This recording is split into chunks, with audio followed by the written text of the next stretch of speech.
Just a Lucky So-and-so, the story of Louis Armstrong.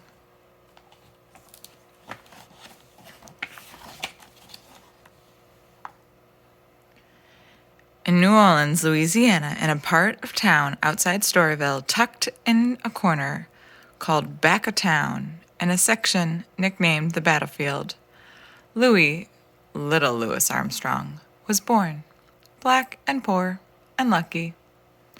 My whole life has been happiness. On the corner of Perdido and Liberty, little Louis lived in a one-room with no lights and no running water. But it was home to him and his sister, Mama Lucy, and his mama, Mayanne.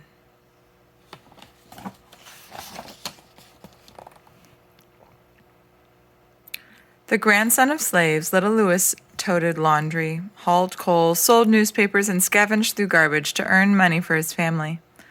On the streets, little Louis sometimes made his own trouble, but it was nothing his mama's sharp tongue and a switch from the China berry tree in Grandma's Josephine's yard couldn't fix.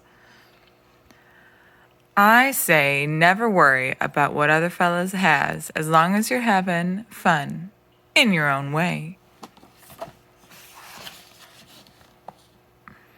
Every day outside his window, little Louis listened up and down the streets to the music of brass bands, funeral marches, honky-tonks on Saturday nights, church services on Sunday mornings.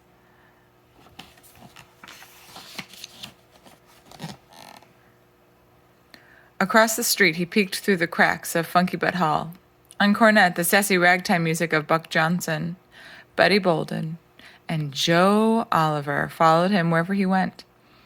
Johnson had tone, Bolden blew hard, but for little Louis, it was King Oliver who could outperform any horn player in all of New Orleans. The king of all musicians was Joe Oliver.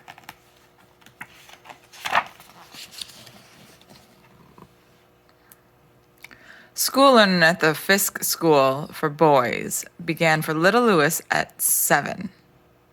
Before that, and before school and after, of the Karnofsky's wagon next to Morris, little Louis tooted a tin horn, penny for your rags, and bleated, nickel for your scraps. Although I could not play a good tune, Morris applauded me just the same. Through the windows of a pawn shop, a cornet caught Louis's eye. A $5 loan from Morris brought the cornet for Louis. Some brass polish and oil brought the horn to life.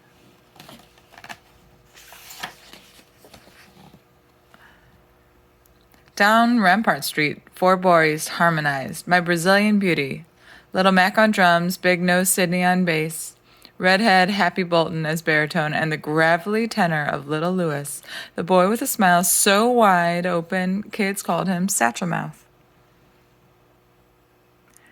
New Year's Eve in New Orleans was all music, fireworks, midnight shots fired in celebration. Little Louis joined in with his stepfather's gun. All of his scrapes with the law added up, and at 11 years, little Louis was sent away. I thought the world was coming to an end. At the Colored Waif's home for boys, little Louis could barely eat. He missed his mama, his sister, and his cornet. Through his open windows drifted the call of the bugle, a bugle to rise, a bugle to chores, bugle for bed. The band leader, Mr. Davis, told little Louis that boys from the battlefield don't belong in a band. Little Louis sang solos for everyone to hear. Mr. Davis listened and started Louis with the tambourine. Then he played the drums. Mr. Davis made him the bugler. Then he put him on a cornet. Mr. Davis made him the band leader. Me and music got married at the home. The band traveled to play in every corner of New Orleans, uptown, downtown, West End, Spanish Fort, and front of town. But for little Louis, there was nothing like walking through his old neighborhood at the head of the band, blowing Home Sweet Home. Lining the streets was everyone he knew, and right up front was his mama Mayanne. I could not think of anything but my good luck.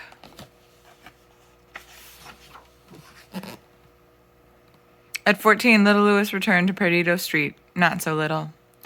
By then, he could make any song swing. Louis needed to hear a song just once, and it was his. He worked all day on hauling coal and all night playing in honky-tonks around town. Louis met Joe as Joe paraded through his own town with the Onward Brass Band and followed him everywhere. Louis ran Joe's errands, carried his horn, but in between times, Joe taught Louis note by note. In Joe's home, Louis filled up on rice and beans and music lessons. Louis traded his first pawnshop cornet for Joe's used one. Louis listened to Joe's horn crow like a rooster, growl like a lion, cry like a newborn baby. Two horns side by side so close, Louis called him Papa Joe. Aboard the SS Sydney, he blew swing, waltzes, and dance tunes all up and down the banks of the Mississippi River. On land, Louis blew the Tuxedo Brass Band and then Kid Ory's hottest jazz band in town, featuring Baby Dodds, Pops Foster, and his own Papa Joe Oliver. When I picked up that horn, that's all. The world's behind me, and I don't concentrate on nothing but it. I love them notes. After a time, New Orleans honky-tonks were too small for the king. Joe hopped a train and blew goodbye to New Orleans. Chicago was waiting. Louis stepped in where Joe stepped out. His horn had folks talking about the little boy from the battlefield. Night after night, Louis filled up the halls, filled up the streets, filled up his pockets with music with his cornet. 4 years later, Joe sent a telegram. Louis was ready to leave.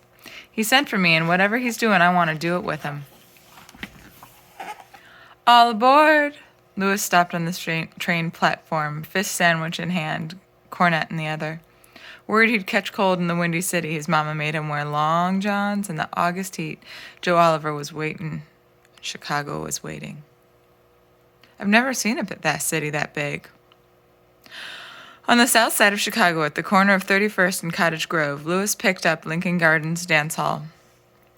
A globe glittered from the ceiling. A balcony looked over the dance floor. Joe and King Oliver's Creole jazz band warmed up. Opening night always makes you feel as though little butterflies were running around in your stomach. Louis's tuxedo was pressed and patched and small. He walked into the bandstand where Baby and Johnny Dodds, Little Hardin, Honoré Dutry, and Bill Johnson waited. From the very first note, he knew. They knew. He played quietly behind Joe, softly into the back of Joe, echoing after Joe. Someone yelled, "Let that youngster blow!" And Louis stepped forward and stood in front of Joe and blew. My boyhood dream had come true at last.